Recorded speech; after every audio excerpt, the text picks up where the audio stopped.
Kelly, you had quite an up and down season last year, but as the driver behind the wheel, how do you think it went? Can I swear? Not worth a damn. I'll be nice. We struggled all summer long. I guess I can honestly say that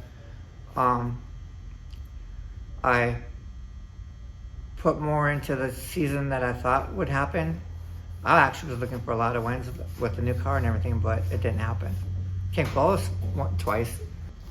We struggled with the car. It wasn't a fun year.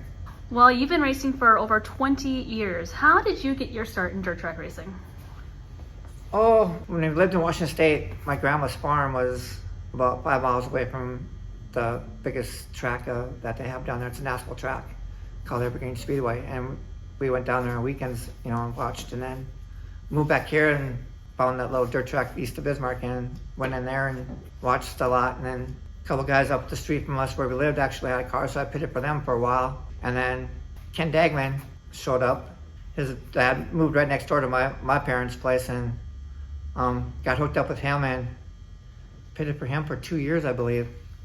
And he quit racing and the street stock went into a modified, and I wanted his car in the worst way, and he wouldn't sell it, didn't know what he wanted to do.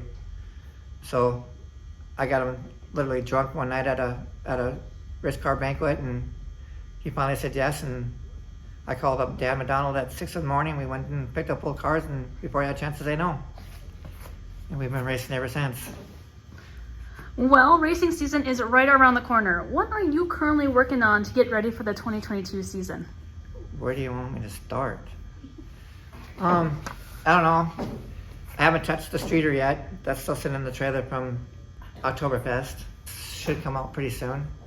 Carly's car, we got that half tore apart already. And then I'm working on the body panels of that, and then kind of working on the new car. Well, you'll be pulling double duty, racing both the Dacotah Street Stock and the Inex Legend. What made you want to get a second race car, and why an Inex Legend? That's a good question. I'm stupid. I don't know.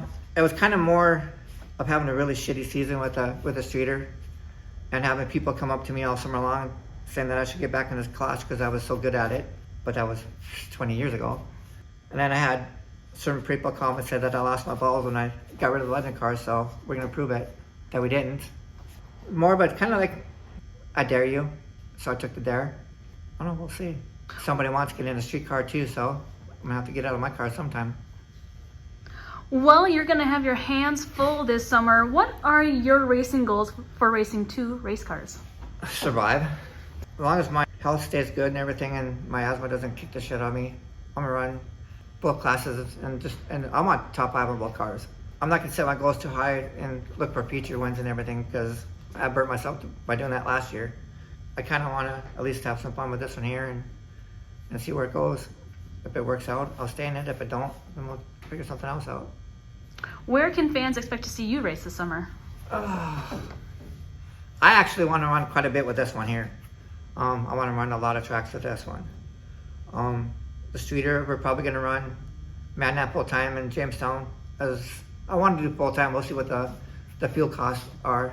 The Legend car will be probably part time in Madnan, just because of the back-to-back is really going to be stressful. Unless it's doing good, then we probably scratch that part. And then I'm definitely going to run full time with both cars at Jamestown. And if we can make Wishick, I want to run Wishick full time with this car. Otherwise, I might run. If we're not running, I'll run Dickinson. And if we're not there, I'll probably run Underwood with this one. And then my sister lives in Fargo, so if we got off nights since Fargo runs them, I might take this one up to Fargo and run it up there. And who makes the racing program possible? I'd like to thank all the sponsors: Dacotah Fire Station, Stealth Chassis, U-Call iHaul, Capital City Lawn Care, Dacotah Powder, George Stroh Trucking, Burns Trucking, Aces Exhaust and Performance, Mr. Exterior, Johnson's Wrecking, and Speeding Farms. And I got a shout out to the kid because she does a lot of work at the track. Carly does a lot of work for grinding tires for both cars, soon to be 3 cars. And then Kenny and Dylan Sandberg for Dylan for the lectures and Kenny for the bitching. But yeah, he keeps my car running. Zach does a lot of the work with the chassis setup and everything, but Dylan or Kenny keeps it running. It don't matter what day it is or what night it is or anything. You call him, he's there.